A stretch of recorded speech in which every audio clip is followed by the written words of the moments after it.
daripada perkara-perkara gaib, iaitu apa yang berlaku di sebalik kematian.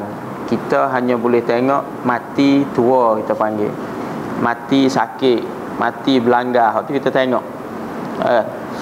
Lalu Nabi memberitahu pada kematian itu ada dua keadaan, sama ada yang dipanggil dengan husnul khatimah ataupun su'ul khatimah.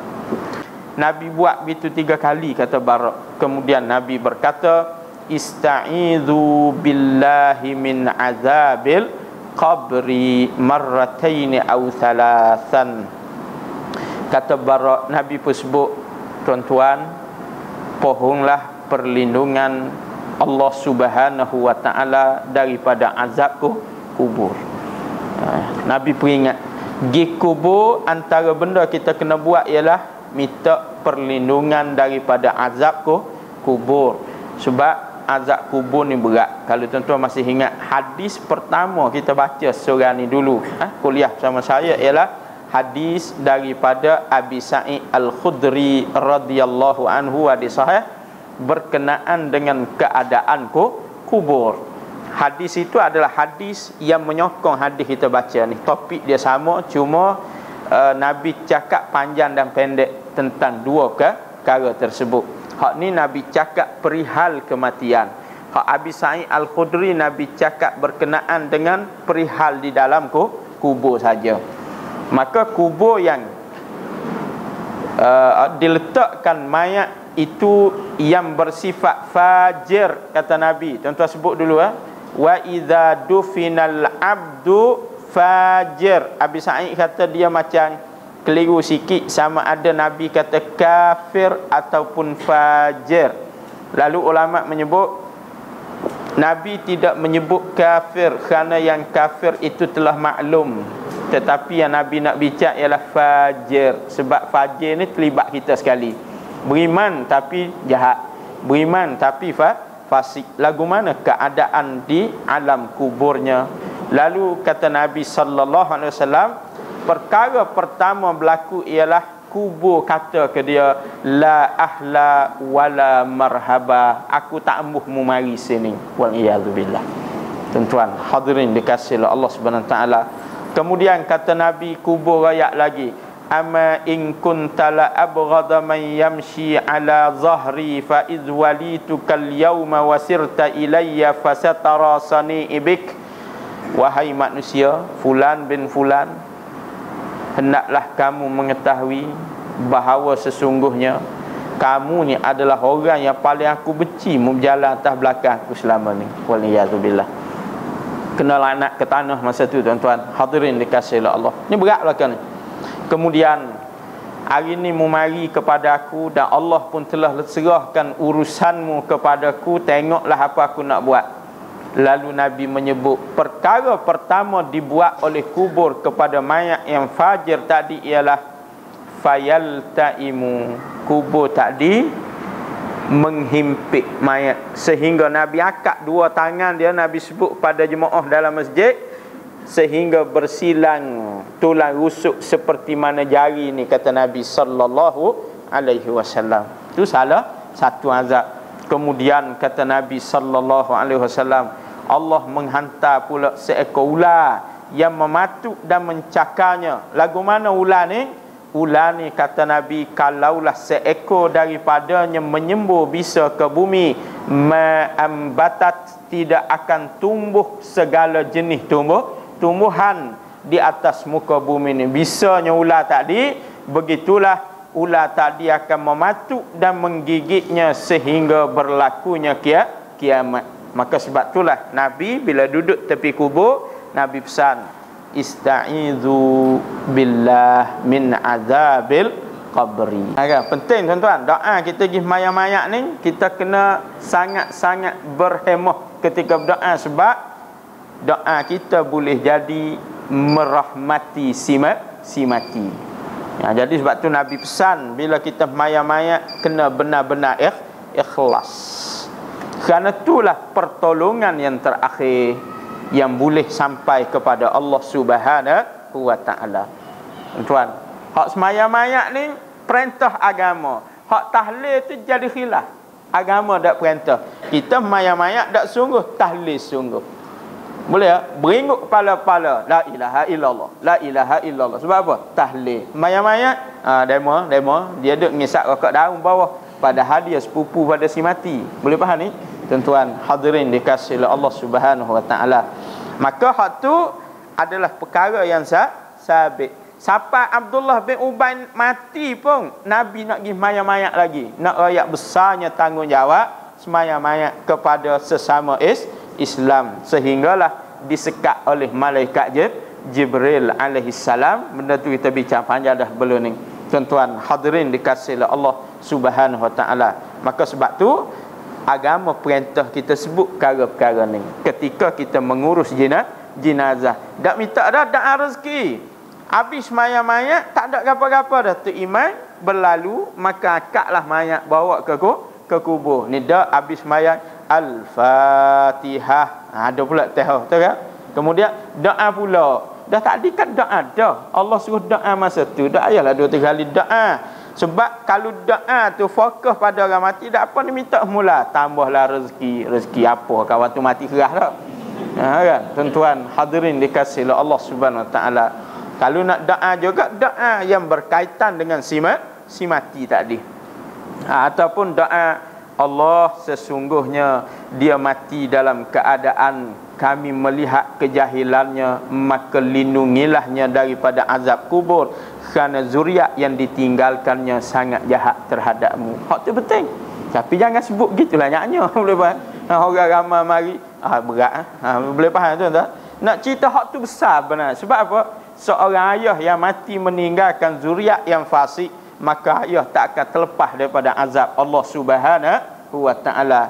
Tuan-tuan, hak ni kita kena tengok. Bukan kata usul mayat di kubur dak, kena nasihat isteri hak tinggal, kena nasihat anak-anak yang sangat tidak dekat kepada Allah Subhanahu wa taala. Orang kita dak asal pergi kat mayat je ambil surah Yasin. Yasin wal Quranil Hakim.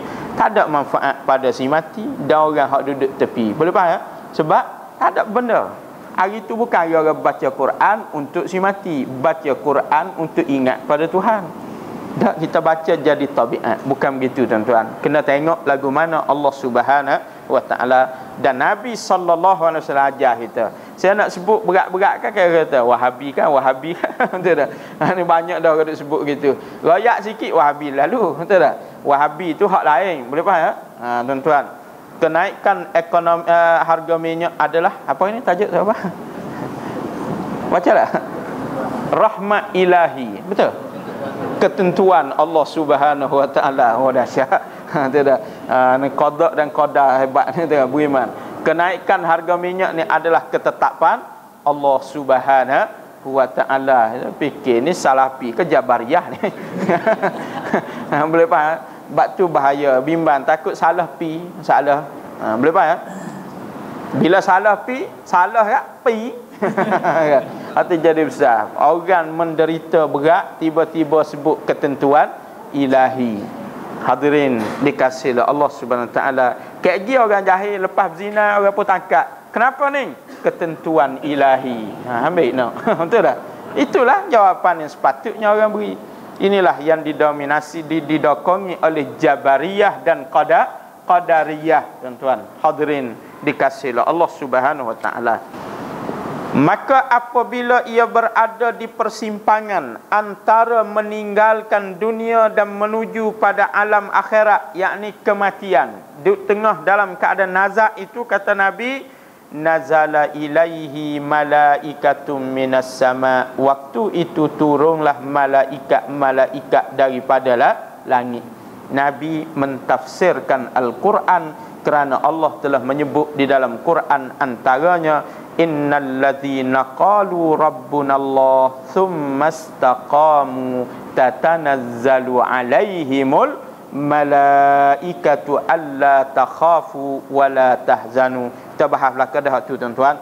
Maka Nabi sebut lagi, malaikat itu putih wajah mereka, dan wajah mereka yang putih itu adalah seumpama matahari yang bercahaya. Jadi kalau kita nak mati, ada orang lagu tu mari, dia adalah malaikat Allah Subhanahu Wa Taala yang dikenali sebagai malaikat rahmah, maka itu adalah husnul khatimah. Hadirin dikasihi Allah Subhanahu Wa Taala. Lalu kata Nabi lagi, di tangan mereka itu terdapat pula kafanun min akfanil jannah. Dia bawa kain kafan daripada kafan syurga. Dia membawa wangian daripada wangian syurga. Nabi sallallahu alaihi wasallam memberitahu kepada kita, sehinggalah dia pun duduk, kata Nabi, hatta yajlisu minhu maddal basar. Malaikat tu pun duduk di samping orang yang nak mati tadi, sesayup-sayup mata memandang, menunjukkan ramanya malaikat mari tu. Tapi hak ni semua kita tak berasa. Dan kita hak hidup ni tak boleh nak royak lagu mana mati dia. Maka malaikat tu pun duduk sesayup-sayup mata memandang. Lalu kata Nabi, di saat itulah tibalah pula malaikat maut yang ditugaskan oleh Allah, malakul maut alaihi salam, hatta yajlisa inda ra'sih. Dia pun duduk di bahagian kepala orang yang nak mati tadi. Lalu dia pun berkata, ayyatuhan nafsut tayyibah, wa fi riwayatin mutmainnah. Baru betul. Sebab apa? Malaikat mari siap dengan file. Dia tahu kita ni lagu mana, tuan-tuan. Adapun isteri tak tahu suami dia mati lagu mana. Hak mana? Hak hakikat. Boleh faham tak? Adakah betul-betul beriman atau tidak beriman? Hak tu isteri tak tahu. Hak isteri hanya boleh hukum suami dia pergi surah tiap-tiap hari. Boleh faham tak? Maka oleh kerana pergi surah tiap-tiap hari, dia adalah beriman. Hak lebih pada tu, ni malaikat mari sebut. Kalau kita baik, kita akan dengar malaikat sebut kata apa? Ayyatuhan nafsul mutmainnah. Dia sebut ukhruji ila maghfiratin min rabbikum ukhruji ila maghfiratin minallahi wa ridwan. Keluarlah kamu menuju kepada Allah, keampunan Allah dan keredaan Allah Subhanahu Wa Taala. Lalu Nabi menyambung, kata Bara di dalam hadis ini, fatakhruju tasilu kama tasilu qatratu min fis-siqa. Maka keluarlah roh daripada jasad orang tadi seperti mana air yang dicurah daripada muncung teka. Lembut, halus, senyap, comel, licin, lacak, tubik air tu. Begitulah roh orang yang beriman dan taat kepada Allah Subhanahu Wa Taala. Tak kala dia keluar, kata Nabi sallallahu alaihi wasallam, fayakhudhuha, malaikat-malaikat yang mengiring malaikat maut tadi pun pegang roh tadi untuk bawa menghadap Allah Subhanahu Wa Taala. Wa fi riwayatin, tapi dalam riwayat lain para ulama meriwayatkan, kita ketika meriwayatkan hadis ni, ada riwayat lain cakap tentang perkara ni. Tak kala roh tu keluar, kata Nabi sallallahu alaihi wasallam, maka salla alaihi kullu malakin bainas samai wal ard. Maka roh yang keluar tadi, tak kala dia keluar, berselawatlah ke atasnya seluruh malaikat. Kullu malak. Apa maksud kullu malak? Tidak ada yang terkecuali. Lalu kata Nabi sallallahu alaihi wasallam, dia pun dibawa, dia lalu pada setiap pintu langit, diminta izin lalu dibuka, dan diminta izin dibuka, sampailah kepada langit yang ketujuh. Sewaktu itu Allah Subhanahu Wa Taala berfirman, uktubu kitab abdi fi illiyin. Allah berperintah pada malaikat, sila tulis kitab hambaku ini di illiyin. Ada satu istilah Allah panggil illiyin. Lagu mana? Wallahu a'lam bissawab. Ini perkara gaib, tapi Allah sebut. Lalu Quran pernah cerita tentang dia. Kita baca surah tu Mutaffifin, betul kan? Wa ma adraka ma illiyun. Allah tanya kita, apa yang menyebabkan kamu tahu apa itu illiyun? Boleh faham tak? Cakap tentang illiyin, apa dia? Allah pun jawab, kitabum marqum yashhaduhul muqarrabun. Dia adalah kitab catatan yang disimpan, yang disaksikan oleh malaikat-malaikat yang sangat hampir dengan Allah Subhanahu Wa Taala.